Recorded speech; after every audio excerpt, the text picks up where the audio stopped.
like some action with the arm of it, you know? Yeah, maybe. Yes, sir.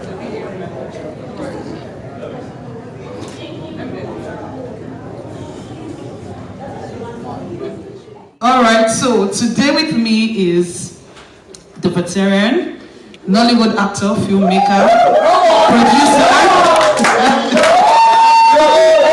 Daddy-o, all the way from Warri, Nigeria. Warri in the building. Please look at his sneakers, look at his sneakers. Warri is representing, yes. All right, so today we're just having a quick chat with him, and of course we look forward to taking questions immediately after this session. So, hello. Hello, everybody. Who is Mofe? Mofe Damijo is an actor. He's okay. An actor who moonlights as a lawyer and other things, you know. But basically, I like to just refer to myself as an actor, struggling father and husband.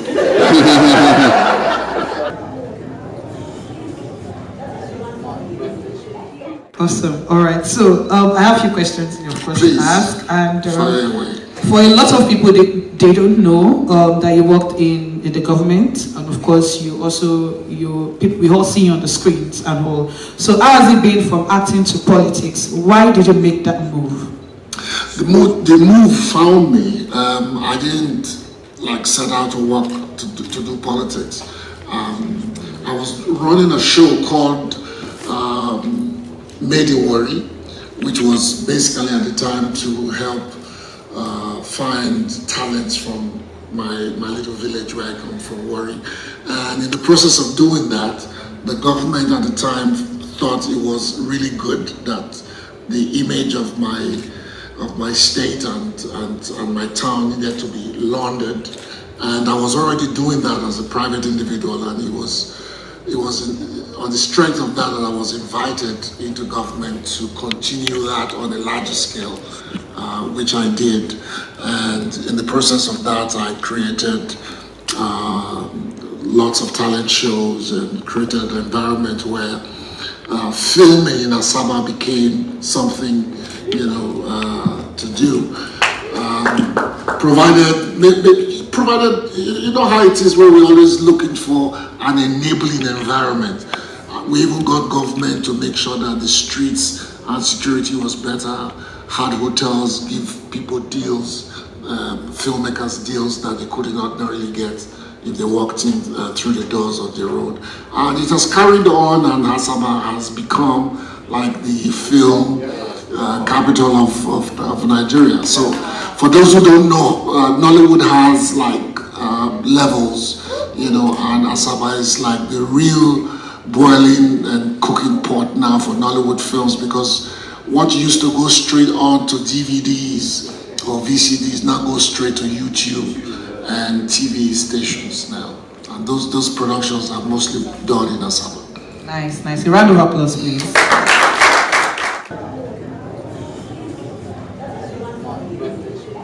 As one of the veterans in Nollywood, you have witnessed the evolution of the industry firsthand. So how would you describe the significant changes that have taken place in Nollywood over the years?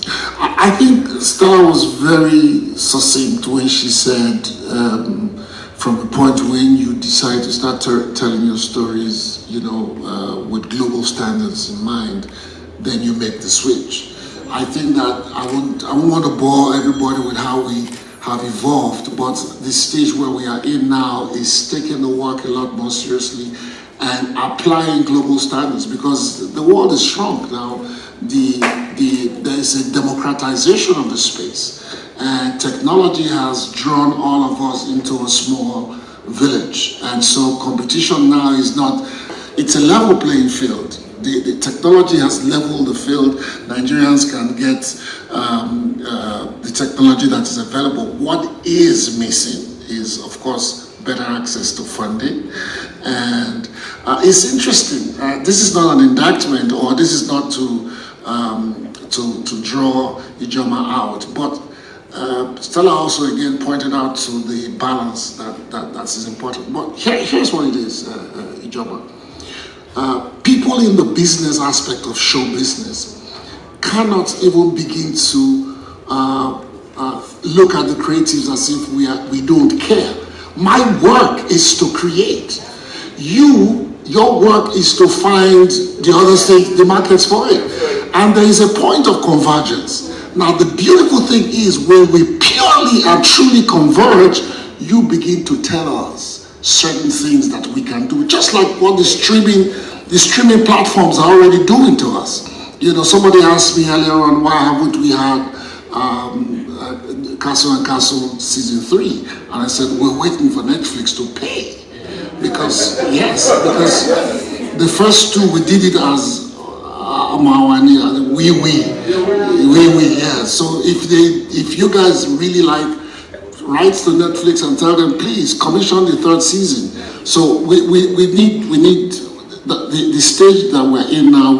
Our standards need to get better, and so that the better we are, the more we are able to negotiate when we are sitting on that table with the rest of the world.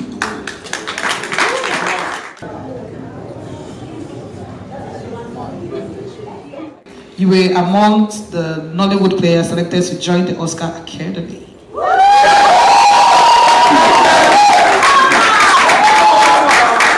So tell us more about that. I think they knew it was my birthday.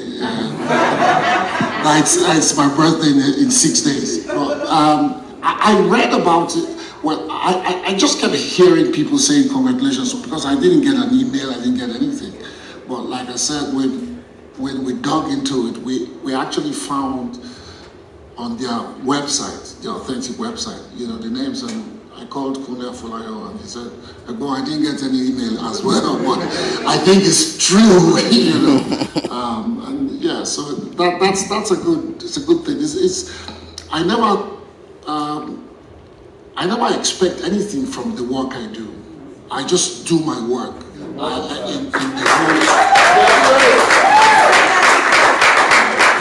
In the hope that, you know, just who said, Ayola said, just be you, in the hope that the work that I do will find resonance, and then it can take a life of its own and do whatever else it can do. So I'm grateful for that. I'm hoping that also draws a lot more people in the house into the committee, because I think that we, for a second largest filmmaking community in the world, we deserve a lot more spaces. A round of applause again for that.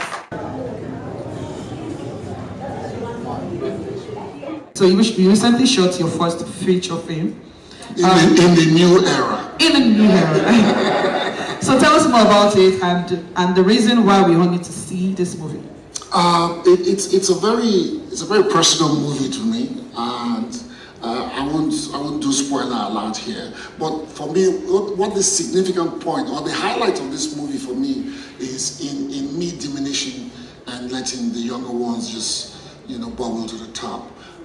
It was a project that I wanted to do on my own and direct, but somehow I found a young lady who had never done a feature, but I had the privilege of working with her. I love her work ethic, and I invited her to direct.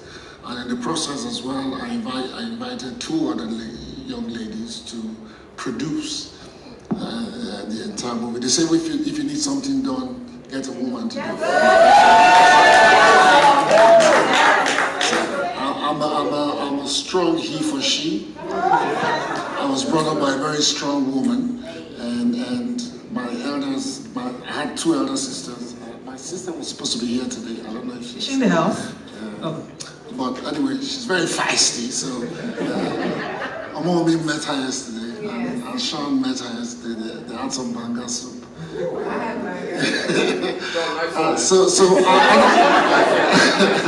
I'm also happy to announce that one of my producers is here, Yolanda.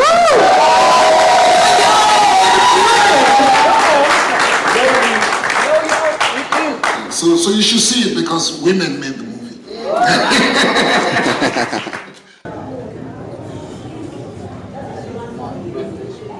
Okay, Mofe, real quick.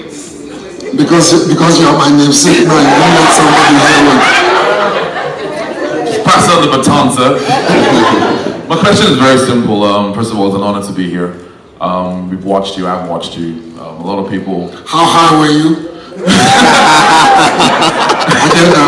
Before I even knew what acting was, they used to call me RMD, because by virtue of my name, yeah. Absolutely. So I have lived in your glory, and I'm your namesake. I want to just ask a question. No, it's true. My sister called me RMD. I'm not even sure what the R is for. My question is, how do you and how does an actor stay consistent?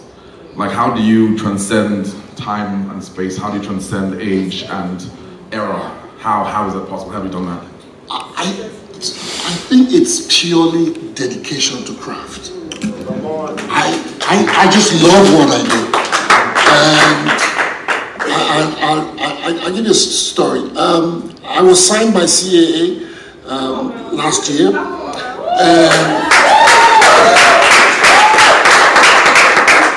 And I got a manager as well in LA, and she was like, why did it take you so long to get here? So I said, because I wanted to come here on my own terms. And I think that on and off screen, it is important that when you identify as a winner, you take charge of your life. And I don't know how to lose, so I take charge of everything. And for some reason, I found out very early when I started that it is important that every opportunity you get to work, you should do it as if your life depends on it. Yes, and I'll leave you with this. I think that the people who made the camera, they were in the zone, because the camera looks through the eyes of an actor, and they can see your soul. So if you're faking it, it can only last you this long. But if they see your truth, if the camera can see your truth, then you will last and transcend all ages. And my truth is, give me an opportunity to work, I will do it like my life depends on it.